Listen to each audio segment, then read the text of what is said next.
Spiritual community, please help me welcome Eduardo Drake.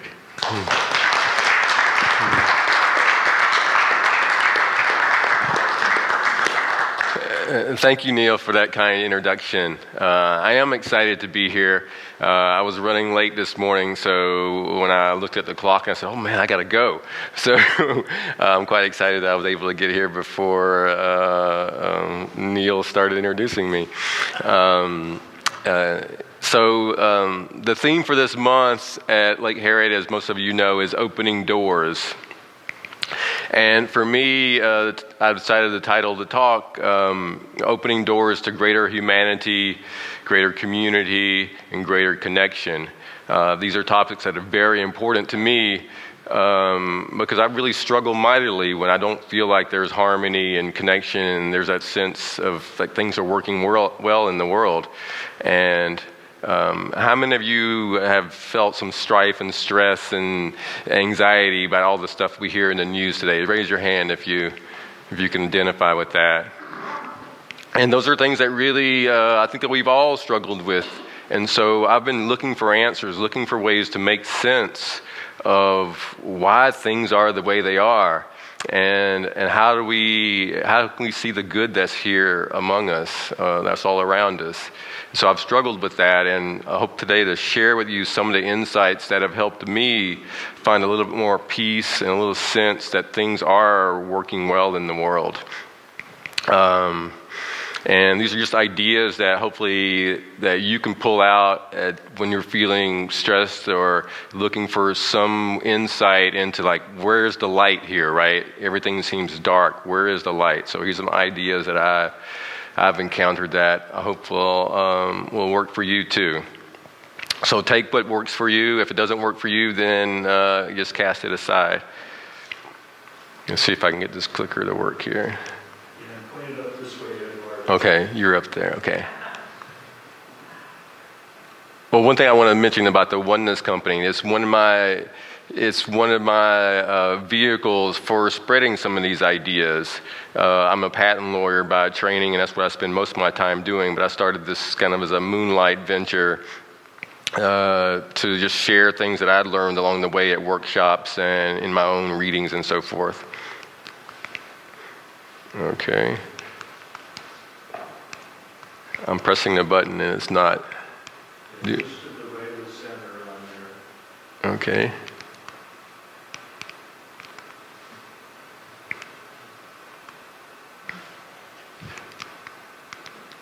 All right, I'm hitting the arrow and nothing's happening.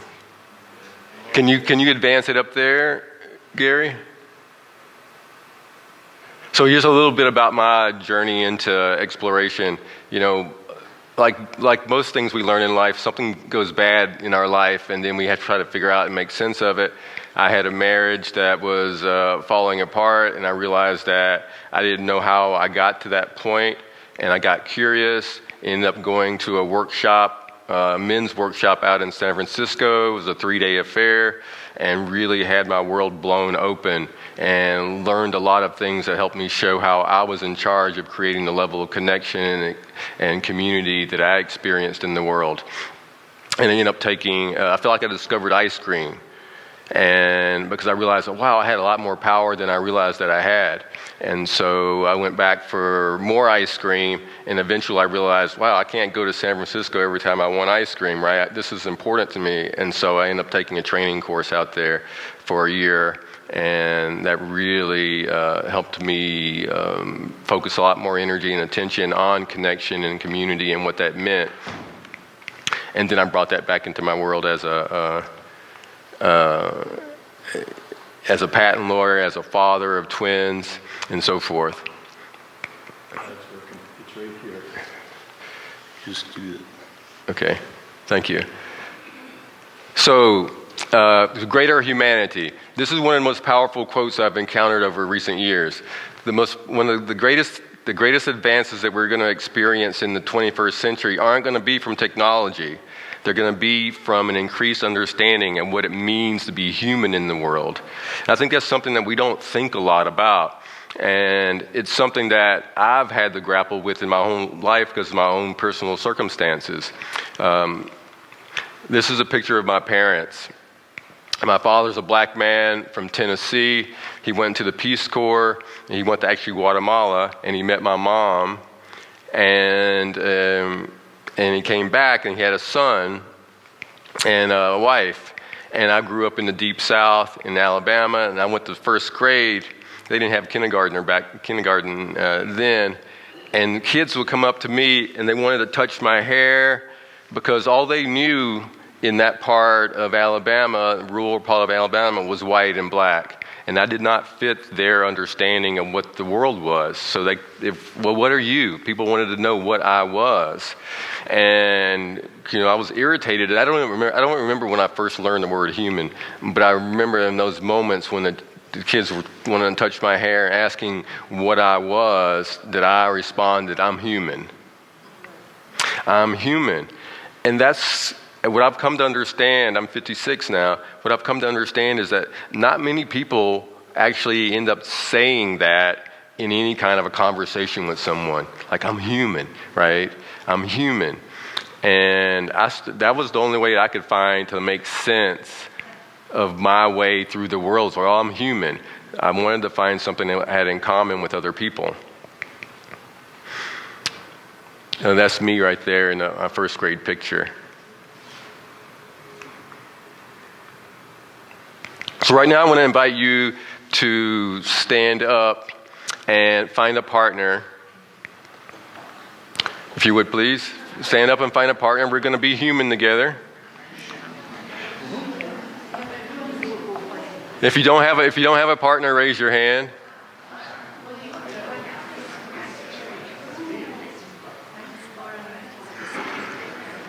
If you don't have, so what we're going to do is just for 1 minute, we're going to be with each other and we're going to fill in this sentence stem. One thing I like about being human is blank. So, for example, one thing I like about being human is that I get to dance. One thing I like about being human is I love to eat, right? And so we're going to do that for 1 minute. The person with shorter hair goes first.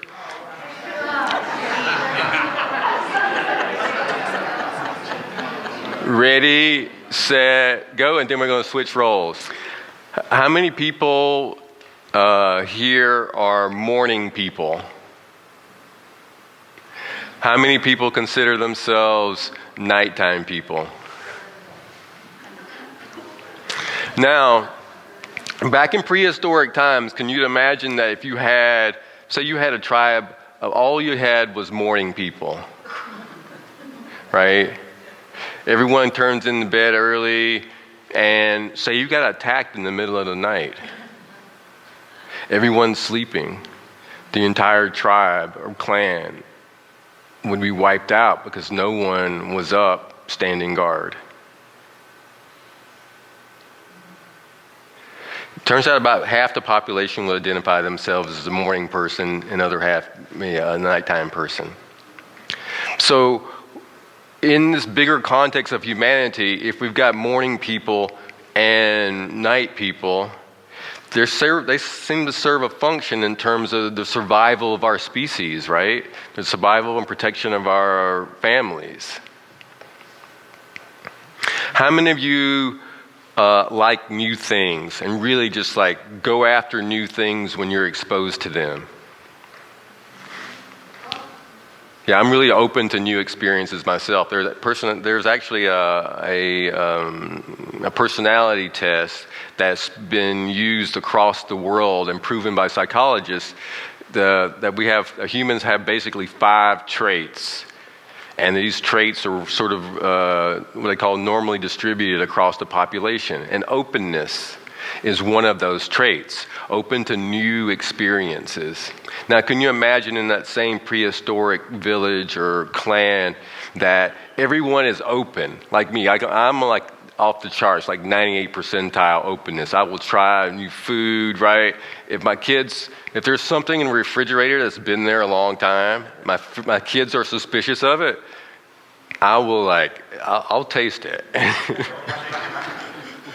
Now imagine that in this prehistoric times, you have a whole tribe of people that are open, and someone discovers a new mushroom. And they all go at once to try it. What if it's not good? The whole tribe will be wiped out, right? So we have this trait openness in our population where lots of people there's a bunch of people that are highly open and curious and trying new things. And on the other hand, there are people who like, oh, I'm not going to try that until you try it. Or they're going to be the last ones to take on something new. Simon Sinek has a great talk where he talks about this, and he talks about this technology diffusion curve in the world. Like people who bring out new products, they've come to have to understand this. Who are the most likely people to try it first? They don't want to spend all their marketing dollars trying to sell a product to people who aren't going to try it. And Simon Sinek talks about the people when the new touch-tone phones came out, right? He says that there's people called laggards. He said those people would still be using the rotary dial telephone if it was still available. Now, so if we think about our humanity, there are people that are really open to trying new things and people who really aren't. Maybe they're serving a function in serving our humanity. Maybe we're all on the same team fighting for the survival of the human species. So I tell this story because in the hostilities and tensions about vaccine, for example, right? We think about that and like we're pointing fingers at each other. And well, maybe we're all really on the same team. And maybe there's a reason why people are being very reluctant or distrustful of things. For me, that's helped open me to be more compassionate, to be with people who have a different point of view. Because I say, well, maybe they are serving a bigger picture, maybe a bigger function in the world. I'm not understanding that. Yeah, I still get rankled about it, but that helps me like have a little more room. It helps me like, well, maybe they are serving some function here.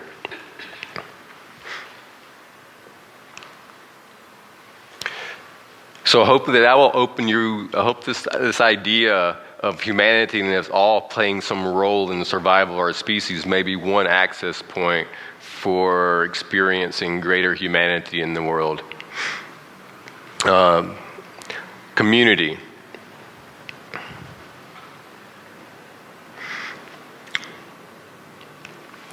This is something I've spent a lot of time thinking about, particularly with the political climate that we're in. I mean, lots of people feel like this is the most polarized time in our lifetimes and maybe even in our history. Very hard to deal with some of the rancor that's in our public politics, is in our news media. We're all faced with that. So how can we find more community?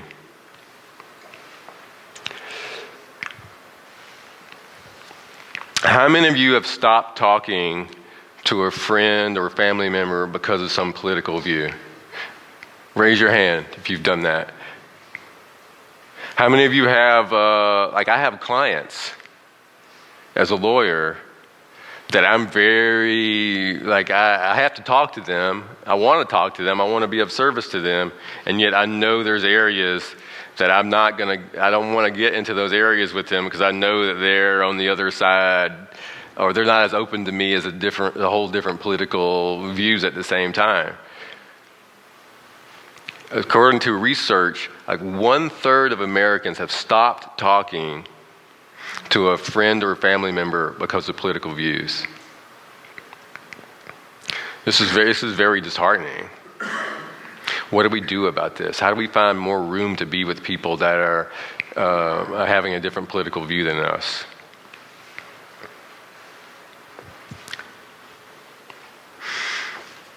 One of the things, I've tried to stay out of the news, but one of the things that I remember after the 2016 elections, they said that the best predictor of whether someone voted for Trump or they voted for, I'm going blank now. Who's the other side? For Clinton was the population density of the county that they lived in. the population density of the county they lived in. So rural voters, if you were in a rural county, you tended to vote. That county tended to go for Trump. And if you were in an urban county, you tended to vote for the Democrats. Now, let's zoom back out to humanity. Can you imagine that you have a population, you have a tribe, and you got some people that really like to live close together, right? They're more extroverted. They like to be around people. They need less alone time. And then you have a group of people that like to live further apart. They need more space. They just don't want people to be bumping into them every day. Now, if a disease comes into that community, then you can see that the people who live close together and the disease is passing among them more rapidly, they could get wiped out. If we got people that are living off by themselves, the human species would tend to survive in that mix. So we've got these two massive camps of people, right? We've got people, we live here, and I think most of us, I'm assuming most of the people live pretty close to in the Twin City metro area. But if you're living outstate somewhere because that's where you feel most comfortable or at ease, right? And you might have different political views because of that, then, well, how do we reckon with those people? Maybe they are serving a vital function in our understanding of what it means to be human and what it means to be part of a community. Maybe we really are on the same team.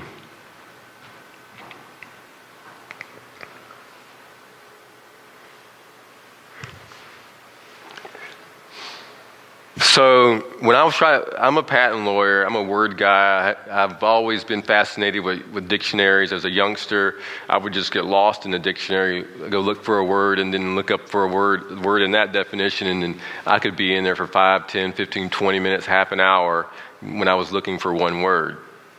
Now, some people might call that ADD, but I called it learning and they called it exploring. So when I get confused about these topics that we're, like my community, I'm always going back to the dictionary, going back to etymology, because I think that words have power. Even if we don't know the history of a word, I think it carries along with it. It's part of the vibration of the word. And so I'm always digging in there to see, well, what is in there? So when I look at community, which is a big word, right? This place is called Lake Harriet Spiritual Community, right? Is it a place? Is it a group of people? What is it? And when I look at the roots of the word community, it comes from a French word, communaire, to share what is in common. So when we start to share what is in common, we start to have an experience of community. All these words are like signposts for an experience. So if we want to have the experience of something, what does it mean to actually get in there and have that experience? And so when you think about communing, right? The verb to communing, what does that actually mean? Where do we get a sense of that? How many of you can talk about, can share, raise your hand if you've had an experience of communing, and maybe give us an indication of where you had that experience? Going to my yoga class, and you get to know people, and you're getting a common experience, and it really has opened the door to meeting other people there too, because we have something in common. Mm-hmm. Anyone else? Yes, sir. I'd say social dancing has been a wonderful experience for me. And to me, it just kind of clicks a lot of boxes in terms of social, physical, and even spiritual connection that I feel when I'm engaged in that. Mm-hmm. Jay, can we use the microphone so everybody can hear? Yeah, any other people will get in here, so we get it on the audio. Okay, we'll take one more. The experience of where you've had communing. Until the pandemic, I was attending a piano bar, and the musician played jazz music, and those of us who came could get up and sing our particular song that we liked. We were brought together in a sense of community by music, but we each were able to display ourselves through the choice of song, and we supported each other in that. So it was a wonderful community because you were not just submerged in the community, you were an individual, but in a community where you experienced complete acceptance of who you were in that moment. Thank you. One of the most common places, like when I started thinking about this, is most often I hear people talking about using the word communing in the context of nature. Like people will go and commune with nature.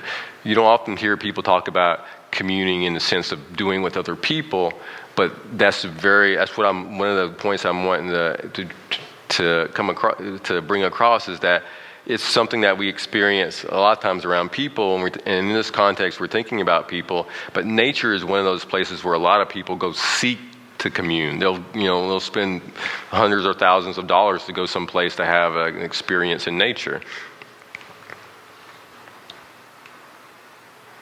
Oops.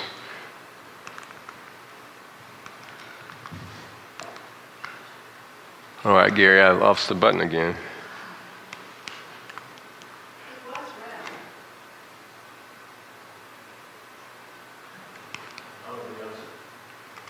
Thank you.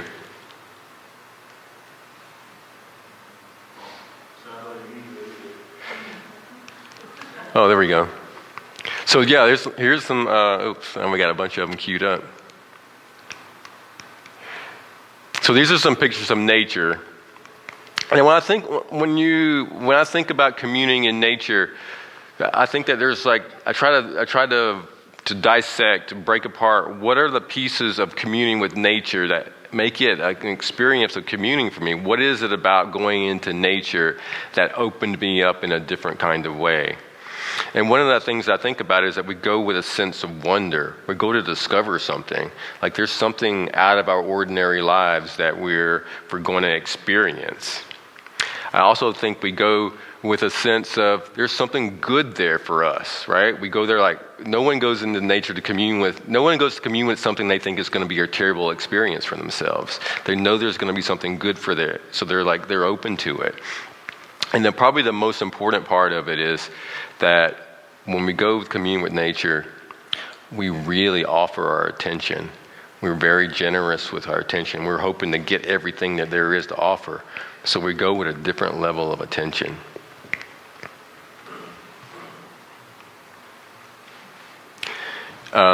I kind of got ahead of myself when I started asking the question out loud, but I do want us to break into small groups again, into pairs, and share with each other a time when we felt a deep sense of community. So if you could rise and find a partner again.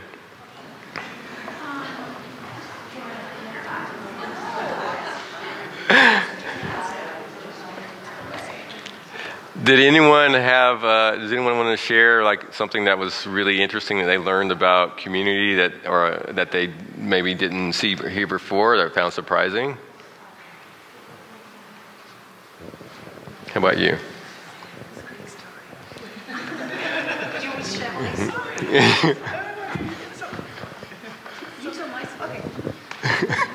Well, is it on?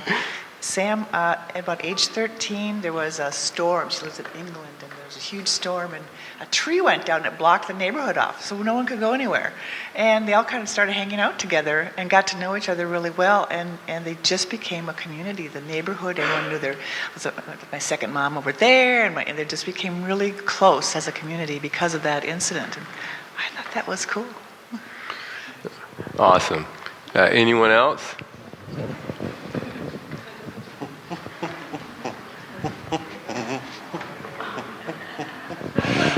Neil's going to get a workout. Yes, no doubt. What I heard is that connection and community changes. It changes over time, and it also has to do with proximity, right?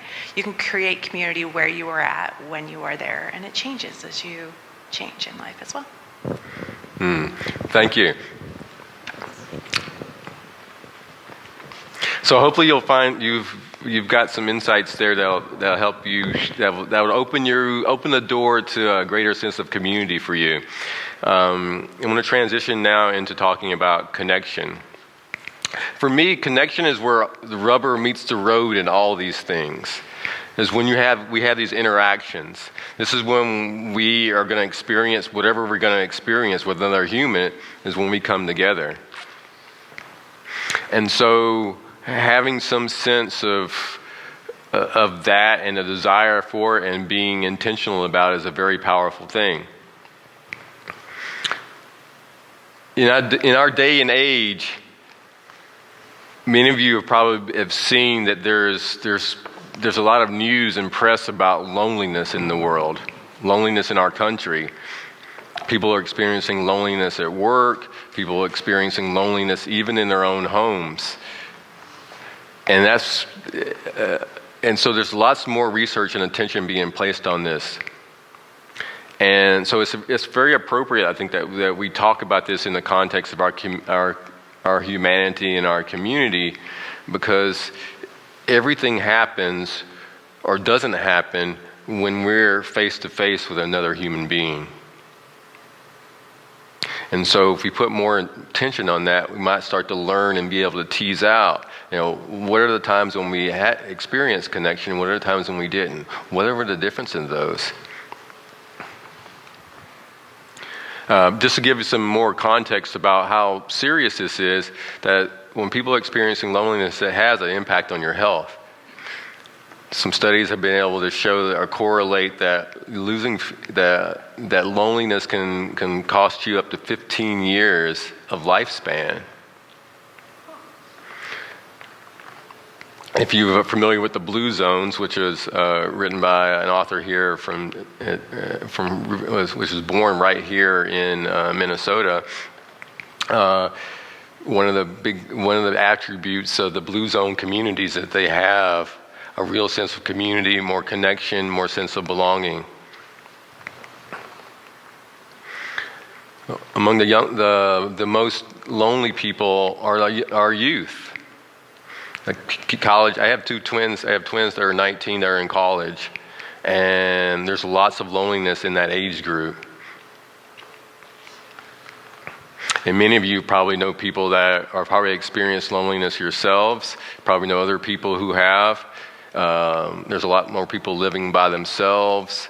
People have fewer confidence. There's tons of research on this. So if you're really curious about it, you can find that there's lots of research out there to help you understand the breadth of this problem. It has an impact on work. When we're lonely, we're not as effective human beings. We can't think as well. Our executive reasoning and creativity, all those things suffer. And that's in the workplace where they're putting a lot of attention because people are investing dollars. They're putting a lot of attention on why aren't we getting as much out of our workforce as we really want? But this is also true in our lives, right? If you're lonely, if you're ineffective executive reasoning, that's gonna show up in your home life too. That's gonna show up on your decisions and how you're driving your vehicle on the road. You're not gonna be as attentive. All kinds of things are gonna flow from that. These are some of the books that I've come across in my travels that are out there in this space, particularly in terms of businesses, because businesses are bringing a lot of attention to this issue. And they're looking for what are the most successful companies, and they found that one of the most powerful variables is how team members feel about each other. So if it's important in a team and how well they function, can you imagine in a larger community or in humanity? If we're not feeling very good about each other, we're not going to be operating very well. We're not going to be operating at a high level. Oops.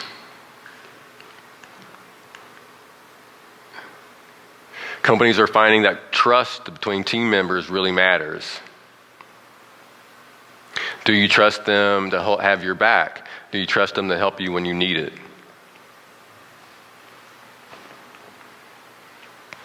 One of the important things that they've found is having a common narrative about what our purpose as an entity is. This is why I think having a bigger sense of what humanity is, why are we here as a group, right? Are we here, if we're all here to preserve the species, if we all have that common narrative, we'll have a greater sense of community, of teamwork, we'll start to feel that.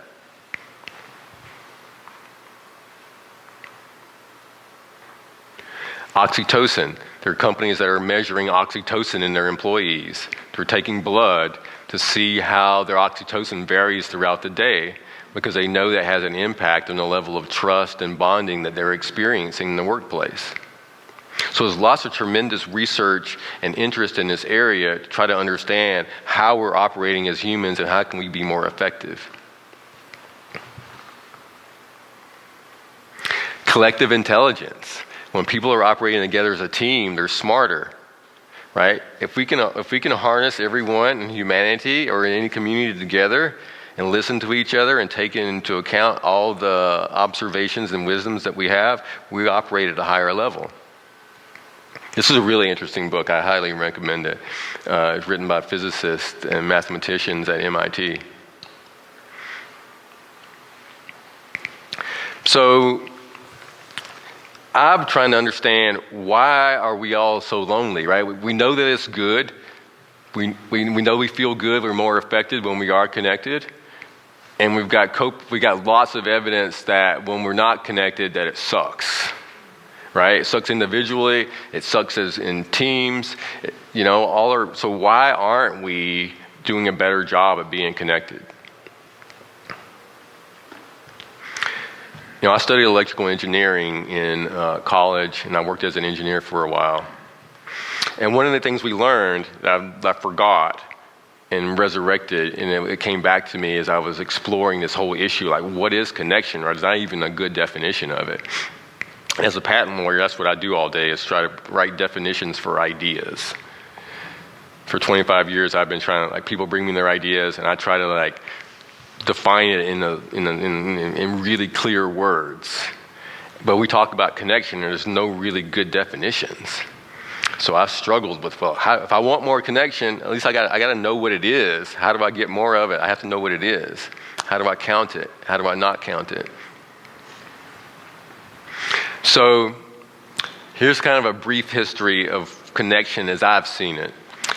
In prehistoric times, men did not have language.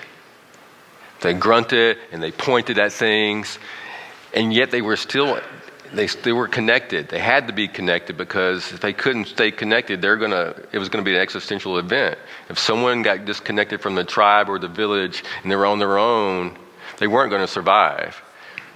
If they were going to eat and they were going to try to bring down a big woolly mammoth, it took all of them coordinating together. Yet they didn't have language to do that. They had to they had eye contact. They had to pay attention to each other. They had to really dig in to figure out how to coordinate. So we have that. We're prehistorically wired to be connected and to operate even without a verbal language.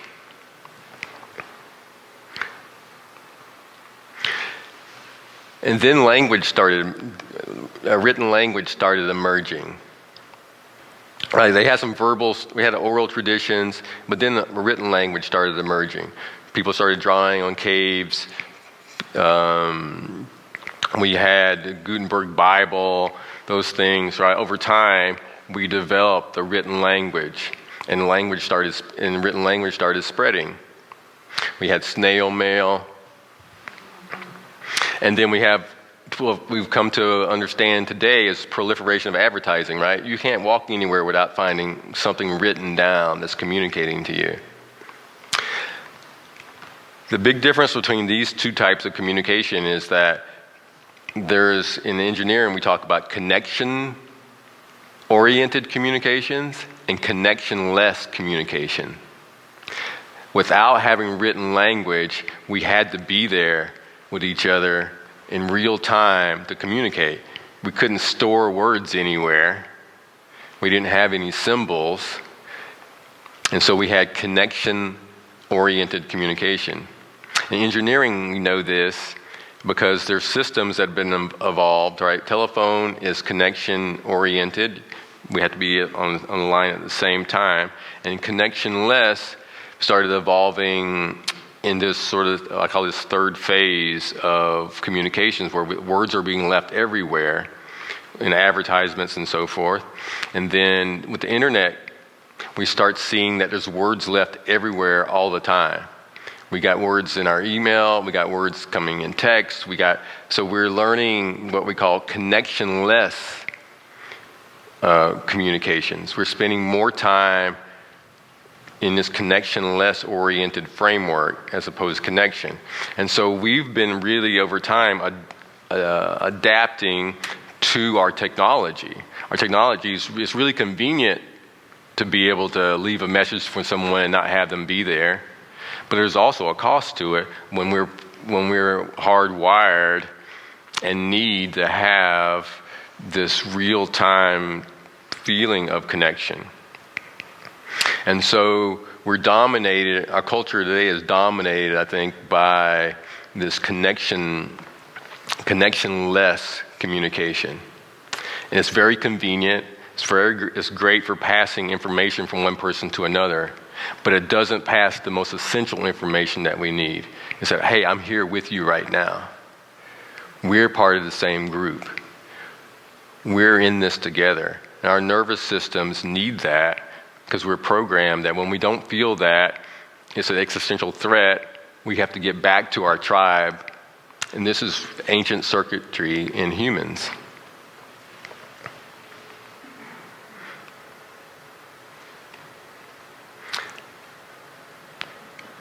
The internet has just exacerbated this, because social media is pretty much people posting things, waiting for someone else to come back and see it later. We don't have that real time. Even when we're watching Netflix or something, right? It's something that someone else has created. It's very enjoyable, but we're not having a real-time connection with those people. But it's very salutary in a way too. So I think it's important then to start to understand and have a deeper sense of what connection really is. And I think at its root, it's a sensory experience. We really, like any sensory experience, if you're going to go to a gourmet restaurant, that's a sensory experience. You're expecting that there's going to be something good there for you. You're going to lean into it. You're going to taste, you're going to savor every bite. Because we know that it's a sensory experience. And I think that we need to understand that connection is a sensory experience, and we need to start to using all our human capabilities to lean into that.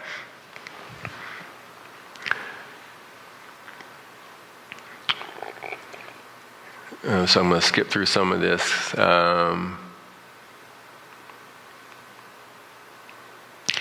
93% of communication is nonverbal. So if we're just listening to the words, we're missing the big part of the story. The biggest part of the story, the most important part of the story, the tone of the voice, the cadence, the volume, right? If someone's whispering, you listen at a different level. These are all things that we have at our disposal to actually influence the level of connection that we have, but also to actually, in terms of giving it, we can have control of those variables as a giver, but also in terms of receiving it, we can know that, oh wow, they're really talking softly. They're talking slower than they normally talk. So one of the best models that I've discovered for thinking about connection and how to improve it and to be better at it in my own life is the paper cup telephone. When we're paying attention, you can communicate a signal across that line. But if we're not paying attention and it goes slack, it doesn't work anymore. And when we're paying attention, we have to pay attention to two sides of this. If you can imagine a string coming out of your belly, and connected to someone else's, right? You have to pay attention to what's happening in you to know what's happening in them. And vice versa. And you know that, well, if you had a tummy ache, right, you might not be paying very much attention to what's happening on their side. Conversely, if they had a tummy ache, they might not be feeling what's happening on their side too. They might not know that, oh, you're pulling too tight. Or they might not even notice that you actually left the room.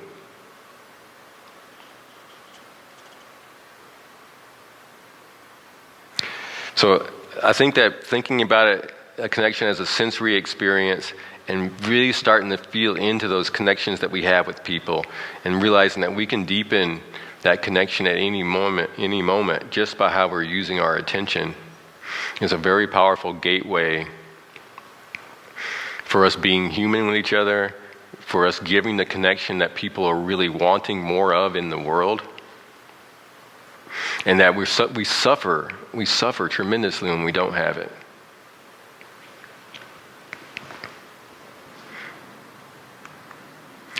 So we're going to rise again. And this time we're going to spend a little bit more time. We're going to find a new partner, if you would. So just thank you so much for your enthusiastic embrace of that awkwardness. I often tell people that awkwardness is the gateway to awesomeness. Because if you think about it, everything great in your life has probably started off with something awkward. Like maybe you were attracted to someone. Who's been attracted to someone and felt like that was an awkward thing?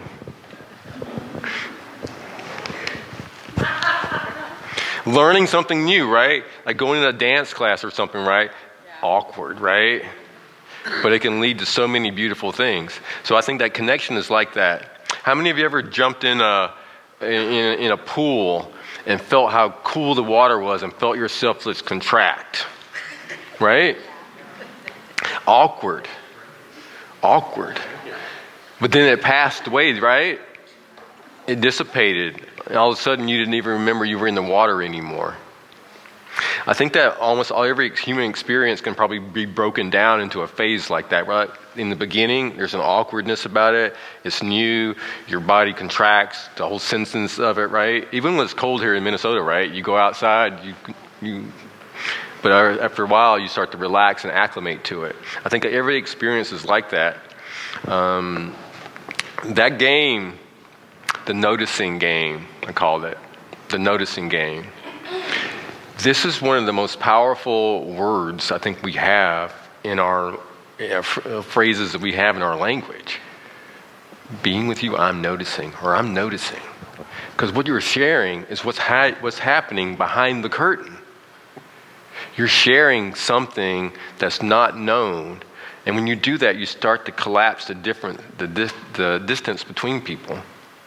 I have a dream that babies, when they're starting to acquire language, that they're going to say mama, they're going to say dada, and then they're going to say, I'm noticing. And they're going to share what they're noticing with their parents. And if they do that, it's because their parents have been sharing what they were noticing with them. And if we all did that, what a richer world we would have, because we'd start to break down that difference, right? We start to share our experience of someone else with them, or even the environment. So this language is really powerful. You can use this. If you have an intention to connect and create value for people in the world, like I'm sure like most of you do when you're interacting with your loved ones, or you're out at the grocery store with the cashier, I use this all the time. Like, oh, I'm noticing your tattoo. I'm noticing those earrings. And if you have an intention to connect, the thing that you will come to your attention, the thing that you're noticing, will usually be some catalyst, some spark to ignite that.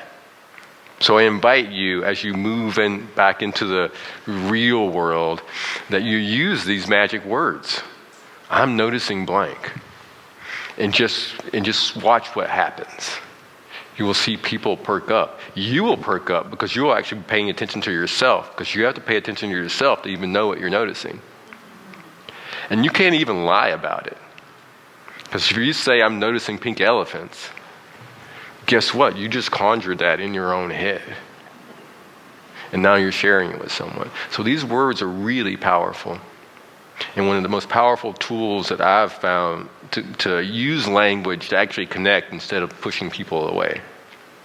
You can bring them into your world and share them with what's happening. And you're actually bringing your own self into your own world and actually knowing what's happening. So you can help me make my dream come true, that this language will start to proliferate.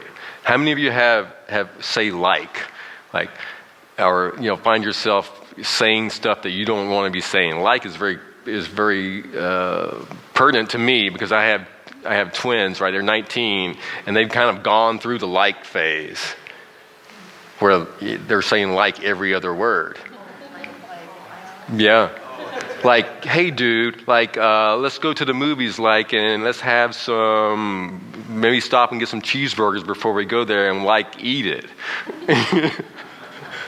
Right? We find that language proliferated so easily, but it's not that useful, right? But what if this proliferated? I'm noticing. People will be more mindful, right? People will be more in touch with each other. This subject is very dear to me. I look forward, if you know any other place I'd be interested in hearing more of this kind of a message. It's going to get better, more refined, more polished over time.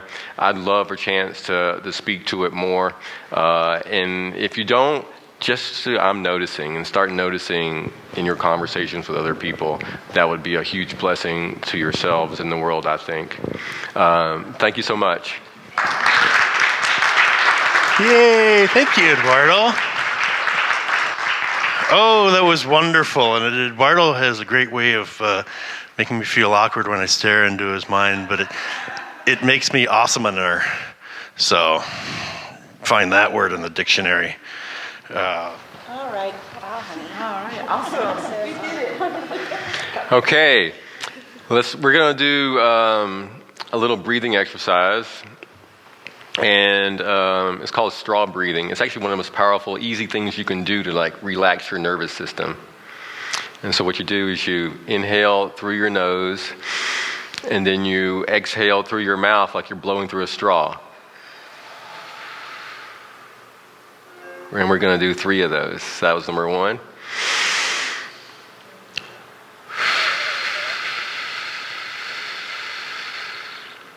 Number 2. And number 3. Now keep your eyes closed when you finish exhaling. And my daughter actually taught me this. She told me this story a couple of months ago, how we used to go to Minneapolis movies on the park. And we'd be watching a movie and we'd be bundled up under a blanket so the mosquitoes wouldn't eat us alive. And we were holding hands, Carson's on the left and Elena on the right. And she shared with me that once that she saw through the blanket, she could see from looking at the blanket that either my hand moved or her hand moved. But she didn't know which hand it was. So I want your eyes are closed right now. And you're holding someone in your right hand and someone in your left hand. But let that distinction about you and them dissolve. And realize that, right, as you let that sensation of just your hands coming together, that you can't really tell who's who.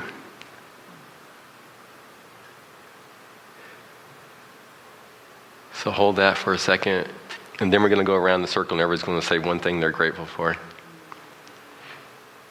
And I'll start. And I'll shake the hand of the person who's going to go next so we go in the right order. Being with you, I'm grateful for for being alive. Wait, okay, so this is supposed to be, or just what I'm grateful for? Yes. I would say I'm probably most grateful for being a mom. I'm grateful for the sun on my shoulders when I'm outside. I'm grateful for this moment. This is really fun. I'm grateful for everyone that showed up here today. I'm grateful for freedom. I'm grateful for heat. I'm grateful for the support of my friends in troubled times I'm having. I'm grateful for the sun, how it hits the leaves in October. I'm grateful for differences in people. I'm grateful for this experience. I'm grateful for being here. I'm grateful for unconditional forgiveness. I'm grateful for all the feelings that are in my body right now. I'm grateful for this connection with people, this ability to hold hands together. I'm grateful for the change of seasons. Grateful for my home. I'm grateful for learning new things. I'm grateful for the people that I meet here. I'm grateful for all the positive energy that we have. Well, I'm grateful for being alive in relatively good health so I can play with my great grandkids.